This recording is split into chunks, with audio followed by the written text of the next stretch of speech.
Por agora, seguimos para a análise com Eduardo Pereira Correia, é politólogo, nosso convidado aqui em estúdio, e junta-se a nós, Domingos Andrade, jornalista e comentador da RTP. Muito boa tarde aos dois. Eduardo, começo por si. O que é que espera ouvir do Primeiro-Ministro daqui a pouco? Bom, não sabemos bem, mas em princípio aquilo que o Primeiro-Ministro tentará fazer será dar alguma continuidade àquilo que temos visto nos últimos tempos, isto é, continuar a demonstrar que o Governo está a trabalhar, tentar ensaiar aquilo que é um pouco esta imagem de vitimização da Justiça, daquilo que é um Primeiro-Ministro que está acossado, com medo daquilo que é o problema da Justiça que se encontra sem lhe dar grandes justificações. Aliás, esta última informação por parte da Procuradoria-Geral da República foi mais ou menos lacónica, acabou por também não trazer muito mais informações, mas quer dizer, tudo isto é muito estranho porque o Governo é um Governo formalmente, mas materialmente já não é. Nós caímos nesta situação que o Presidente da República nos trouxe, de que aceitou a demissão do Governo, mas não a formalizou e, portanto, nós temos um Ministro que não o é e que vai ao Parlamento fazer colocar em causa a dignidade das instituições, sobretudo das instituições, colocar em causa a política e a forma como os cidadãos olham para a política e portanto, hoje é basicamente continuarmos a olhar para uma orquestra a tocar enquanto o Titanic se afunda. Não é muito diferente disso. Nós vemos o Governo totalmente inexistente a ter que governar durante 4 meses. Mas formalmente está em plenas funções. Pois é, e, na verdade, não há nada que obrigue João Galamba, e era isso que ontem o Ministro defendia, a demitir-se. Eu nem queria constituído arguido, não há uma obrigação legal à admissão. Não, claro que não. Eu nem estava a falar ainda de João Galamba. João Galamba é uma questão ética. João Galamba de não ter compreendido que está a mais no Governo, que se deveria ter demitido, que coloca em causa o Primeiro-Ministro, que coloca em causa aquilo que é a imagem dos políticos perante os cidadãos, essa é outra questão. O que eu estou a falar é da própria imagem do Governo. O Governo não tem legitimidade neste momento. Depois da aceitação da demissão por parte do Presidente da República, não tem legitimidade para governar senão como um Governo de gestão. Isso é que é muito estranho, porque formalmente continua, mas materialmente já não é um Governo. Esse é que é o problema. E, portanto, António Costa continuará hoje a falar, eu não sei se a explicar o passado ou a tentar olhar para o futuro, mas tudo isto é muito estranho, porque o Governo já não tem futuro, o passado já não interessa, e como falava ainda agora, e bem, o Presidente do PSD, os portugueses só querem saber agora rapidamente do processo eleitoral e das eleições e da substituição desta atrapalhada, porque para eles é tudo uma atrapalhada muito grande. Domingos Andrade, há aqui explicações a dar por parte do Primeiro-Ministro, desde logo porque ainda não se sabe muito bem qual o envolvimento de António Costa em todo este processo desencadeado a partir de terça-feira, a partir do momento em que as buscas começaram a decorrer, mas tendo a certeza, por parte da Procuradoria-Geral da República, que o garantiu ontem à noite, que o processo exclusivo ao Primeiro-Ministro já foi aberto há praticamente um mês, a investigação. Bom, o que é que António Costa tem de explicar esta noite? São dois temas substancialmente distintos, embora intrincados. O primeiro é o facto de António Costa não falou ainda sobre estes casos que estão em cima da mesa.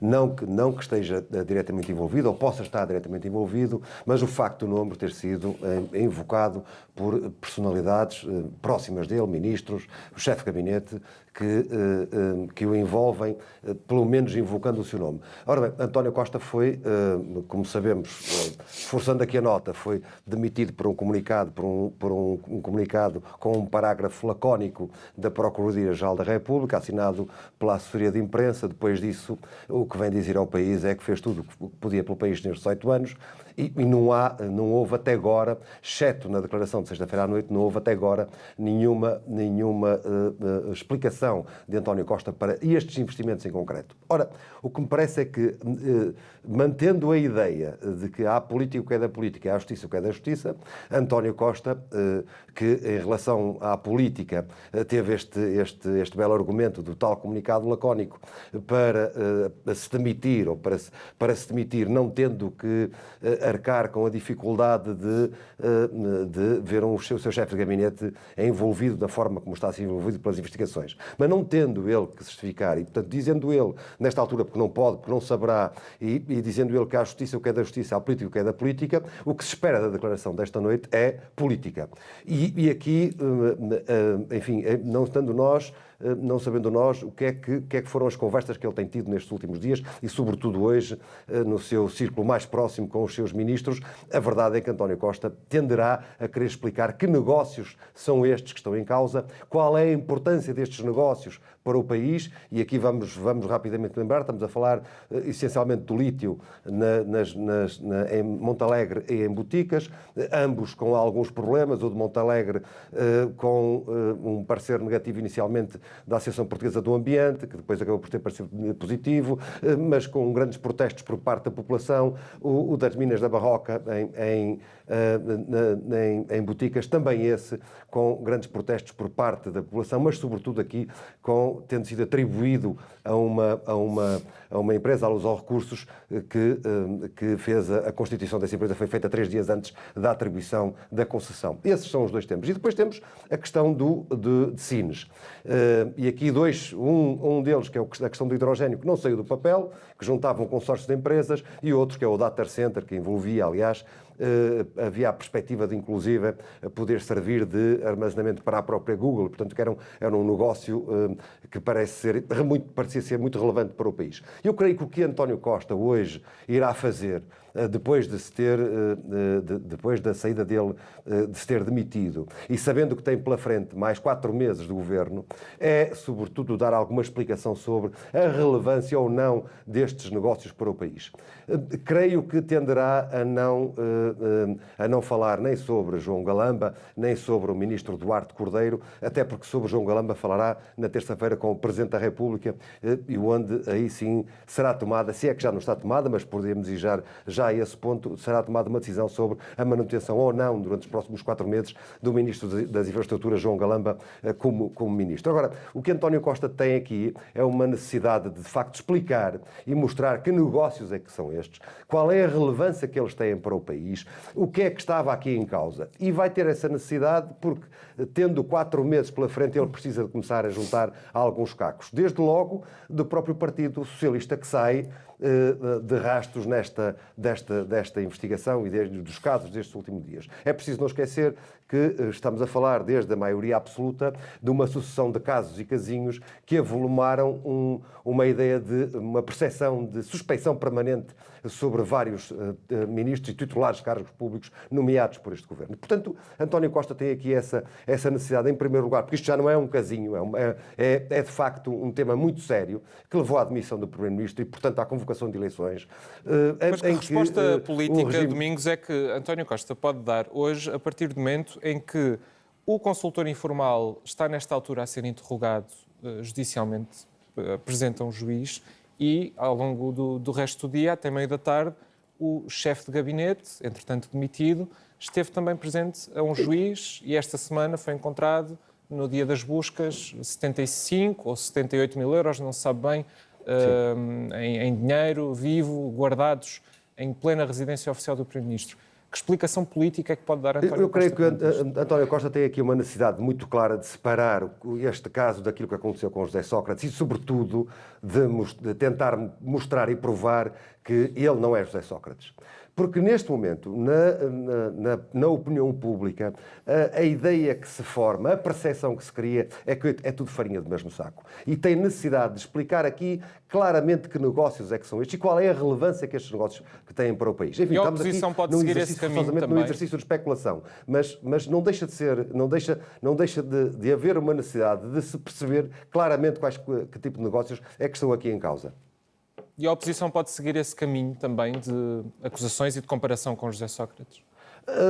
Não deixa, a oposição está a ter a inteligência nesta altura de não o fazer, porque isso é uma percepção que está criada. E não é preciso dizer que o rei vai nu quando se vê que ele vai nu. Nesta altura, que me parece a mim que António Costa, até por causa do seu legado político, aquele legado que no momento em que ele apresenta a sua demissão faz questão de colocar em cima da mesa, António Costa tem aqui essa necessidade de separar águas. E só o pode fazer mostrando a seriedade dos processos, a vantagem para o país daqueles negócios, o que é que o país pode perder em termos de reputação internacional ou não,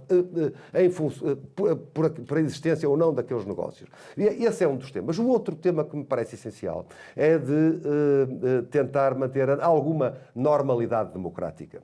António Costa, juntar cacos é também isso. É mostrar que o PS, independentemente, o PS no governo, que independentemente desta crise que estamos a viver, que o Partido Socialista é capaz de levar o governo, enfim, mesmo que em modo de gestão, a bom porto. E em modo de gestão, não é bem em modo de gestão, porque não nos esqueçamos que o Orçamento de Estado vai ser aprovado no dia 29 de novembro e, portanto, que esse Orçamento de Estado é um Orçamento de Estado que vai vigorar até que haja eleições, o novo governo seja formado e depois de formado o novo governo apresentar eventualmente um orçamento retificativo. Portanto, aqui o que também quer, me parece a mim, é quase como quando o Marcelo, no momento de crise política, quando o Presidente da República, no momento de profunda crise política, sai para levantar dinheiro no multibanco. Ele também quererá aqui mostrar alguma normalidade democrática, que o país continuará o seu caminho independentemente da crise política que estamos a atravessar. O país segue o seu caminho e, Eduardo, o próprio Partido Socialista já segue o seu caminho. Ouvimos há pouco José Luís Carneiro a formalizar a candidatura. Pedro Nuno Santos vai fazê-lo depois de amanhã, na segunda-feira. De que forma é que os esclarecimentos que hoje António Costa vai dar podem ajudar a sucessão dentro do Partido Socialista? Eu só gostaria de voltar um bocadinho atrás. Eu estou plenamente... Eu compreendo perfeitamente a opinião que estava a ouvir, mas discordo só num ponto. Tudo isto poderia ser verdade e fazer sentido se nós não estivéssemos com um governo de missionário. Isto é, António Costa não tem a legitimidade de Marcelo Rebelo de Sousa. Vir fazer uma prova de vida hoje a falar sobre lítios, ou sobre os casos, ou os processos, ou os investimentos... Mas é o primeiro-ministro em exercício. Mas tudo isto hoje em dia já não faz sentido. Não está em gestão ainda.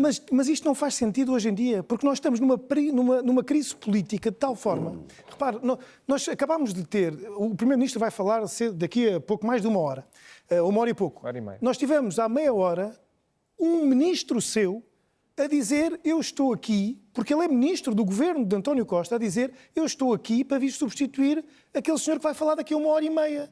Portanto, tudo isto é sinistro. Mas há muitas dúvidas. Pois há, mas repare, não se compreende como é que sobre o envolvimento de António Costa em todo este processo. Claro, é óbvio que sim. E, portanto, António Costa, neste momento, deveria estar a prestar esclarecimentos à Justiça. Ou seja, deveria estar a olhar para aquele que é um processo que foi levantado, do qual haverá um inquérito. Mas o próprio disse que ainda não foi notificado. É verdade, mas essa deveria ser a sua preocupação. E no resto deveria se cingir exclusivamente àquilo que era um processo de gestão. Vir falar em questões de investimento do país, etc., nesta altura, ele é um primeiro-ministro totalmente sem legitimidade para o fazer. Isto é, só esta solução recambulesca que o Presidente da República arranjou de demitir uma pessoa sem admitir e de termos um orçamento que, entretanto, não vai ser orçamento nenhum, porque seja quem for, não vai querer manter aquele orçamento. Portanto, só esta situação estranha é que nos está a colocar nesta situação. E há outro problema. Vamos ver se daqui a 6 meses não estamos a discutir todas as medidas que foram tomadas desde hoje até ao processo eleitoral por todos estes ministros e primeiro-ministro que não sabemos se têm a legitimidade para as tomar. Porque, entretanto, todos eles continuam a achar que podem continuar a fazer investimentos, a tomar medidas, como se não estivessem num governo de gestão. Isto é que começa a ser assustador. Zé Luís Carneiro... Ontem João Galamba, no Parlamento, anunciou que ainda há investimentos em curso e que João Galamba, continuando a partir de terça-feira no governo, vai tornar-se, obviamente, um coveiro deste governo, porque é inadmissível aquilo que é a falta de noção ética governativa por parte de um político. Quer dizer, não se viu em nenhum momento alguém não perceber que está a mais, que ninguém o quer e que ninguém teve ainda a decência de o demitir não se compreende. Ou seja, só neste cenário de total falta de lucidez é que isto pode acontecer. E, portanto, eu penso que a entrada de Zé Luís Carneiro é a democracia a funcionar e aí sim é algo que nós podemos congratular-nos como um princípio que vem tentar resolver um problema. Ainda assim é estranho porque é alguém que é ministro deste governo. Portanto, é alguém que poderia ter dito: eu demito-me como ministro para me candidatar ao PS, mas não, continua a manter-se, representa aquilo que é uma ala mais à direita do Partido Socialista e alinhado com António Costa, tem bastante apoio daquilo que do que é a corrente autárquica, tem a mais-valia de, segundo ele, trazer aquilo que é a bagagem de 8 anos de governação socialista, nomeadamente como secretário de Estado das Comunidades e agora como ministro da Administração Interna, onde tinha até realizado até um trabalho bastante interessante, mas também traz consigo aquilo que é o conjunto de atrapalhadas deste governo, dos casos todos, etc., e que condicionam fortemente aquilo que é a sua atividade também como ministro da Administração Interna. Eu acho que neste ponto também seria interessante que, afirmando-se como uma alternativa de poder dentro do Partido Socialista, cessava aquilo que seriam as suas funções governativas, não mantendo aqui uma confusão de candidaturas ao Partido Socialista, de se continuar a ser ministro às segundas, terças e quartas. Portanto, isto começa a ser uma confusão de papéis que só descredibiliza aquilo que a opinião pública tem por parte dos políticos e que tem que terminar rapidamente. E eu penso que mais importante do que o Primeiro-Ministro vir falar sobre investimentos que se fez ou sobre as atrapalhadas em que nos colocou a todos, seria importante o Presidente da República ser bastante esclarecedor neste momento e obrigar o Primeiro-Ministro a tomar medidas para dar alguma credibilidade ainda a este Governo. Domingos Andrade, nós ouvimos há pouco José Luís Carneiro falar em contas certas. Até que ponto é que esta candidatura dentro do PS segue, é uma linha de continuidade daquilo que é o chamado costismo?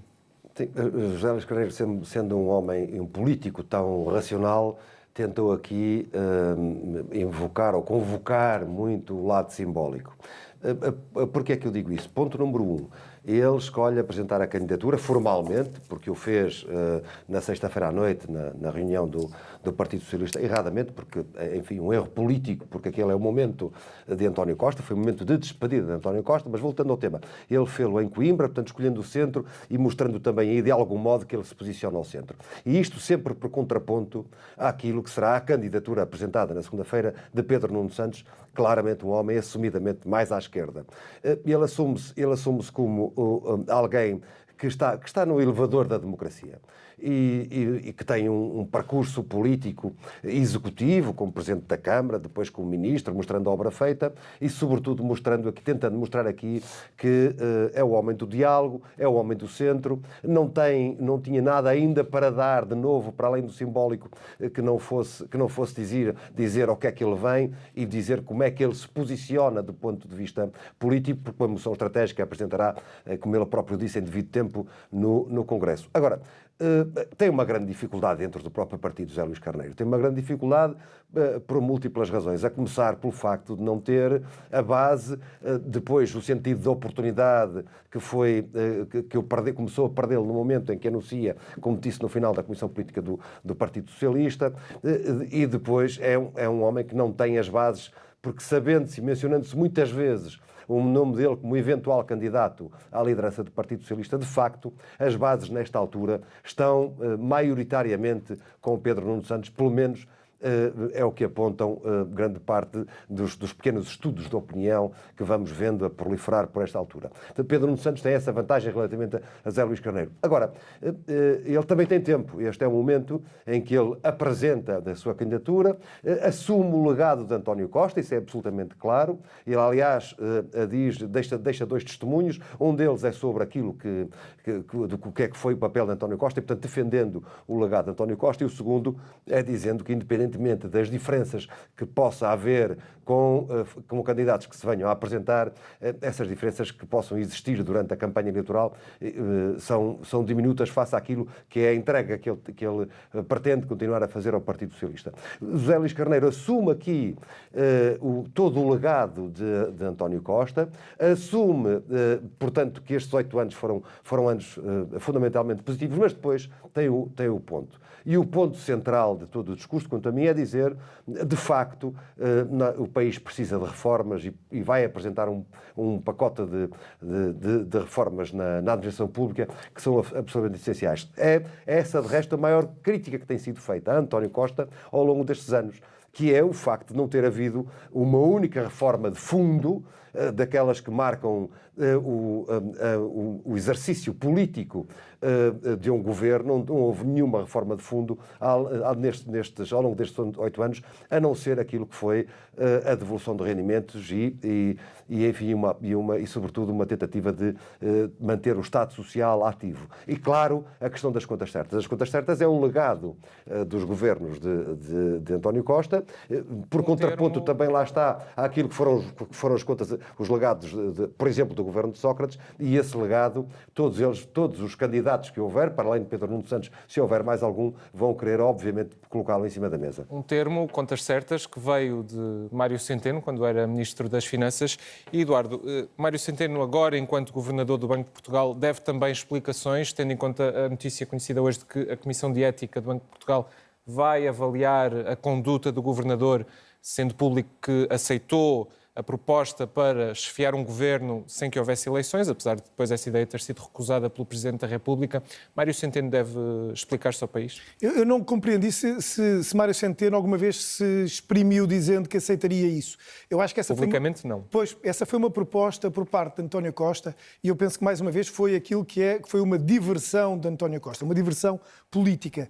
Foi a ideia de tentar marcar aquilo que era a agenda do Presidente da República, uma ideia de António Costa dar ao Presidente da República uma solução, uma hipótese, uma alternativa àquilo que seria a sua decisão de dissolver o Parlamento e obrigar-nos a ir para eleições. Portanto, o PS surgiu aqui, António Costa surgiu aqui quase com uma alternativa, mas eu penso que Mário Centeno manteve-se bem em silêncio, garantindo aquilo que é a independência enquanto governante, enquanto representante de um Banco Central e mantendo essa total independência. Tudo o resto pareceu-me mesmo que foi uma diversão política por parte de António Costa. Acho que ninguém acreditava verdadeiramente naquela solução, nem o próprio Mário Centeno alguma vez acreditou que seria possível o Presidente da República chamá-lo para ocupar o lugar de António Costa. Já outro sentido poderia ser, por exemplo, o Presidente da República, isso faria muito mais sentido, o Presidente da República demitir o Governo. E como António Costa estaria num processo judicial a ser investigado, ser substituído, por exemplo, pelo número 2 ou pelo número 3, neste caso pelo Ministro de Estado ou pela Ministra de Estado. Isso faria muito mais sentido. E esses ministros manter-se-iam em funções exclusivamente num governo de gestão até ao processo eleitoral, que seria rápido. E António Costa seria poupado este triste cenário de se manter mais do que 5, 6 meses enquanto Primeiro-Ministro de um não-governo. Domingos Andrade, só um minuto para saber a tua opinião sobre estas explicações de Mário Centeno a partidos que o querem levar ao Parlamento. Ainda temos presente, Pedro, o que foi a discussão pública entre António Costa e o anterior Governador do Banco de Portugal, Carlos Costa. Portanto, quando nós olhamos para quem é que nomeia o Governador do Banco de Portugal, quem nomeia é o Governo que está em exercício no momento que coincida com o fim do mandato do Governador de Portugal. O Governador do Banco de Portugal, no exercício das suas funções, é que tem que corresponder àquilo que são os ditames do Banco Central Europeu. Portanto, desse ponto de vista, parece-me que, pelo contrário, se houve esse convite, e houve, pelos vistos, e se Mário Centeno aceitaria ou não, quando muito poderia dizer que o aceitaria em nome de um direito maior do que aquele que é o de manter-se governador de Portugal e no momento em que o país precisaria de uma figura que levasse o governo pela frente. Assim tivesse sido essa a decisão do Presidente da República. Agora, que me parece óbvio, ponto número 1, não houve nenhuma reação por parte de Mário Centeno. Ponto número 2, não sabemos se ele aceitou ou se não aceitou. Ponto número 3, o facto de António Costa pode propor quem bem lhe aprouver. Pelos vistos, segundo notícias que lemos e acreditando nessas notícias, houve, e declarações do próprio Primeiro-Ministro, houve a anuência para que pelo menos houvesse para que António Costa propusesse essa ideia a Mário Centeno, não querendo isso dizer que o Presidente da República fosse seguir esse caminho. Veremos. Portanto, agora se aceita ir até ao Parlamento. De falta de independência. Temos que fechar. Domingos Andrade e Eduardo Pereira Correia. Muito obrigado aos dois por terem estado aqui na RTP3.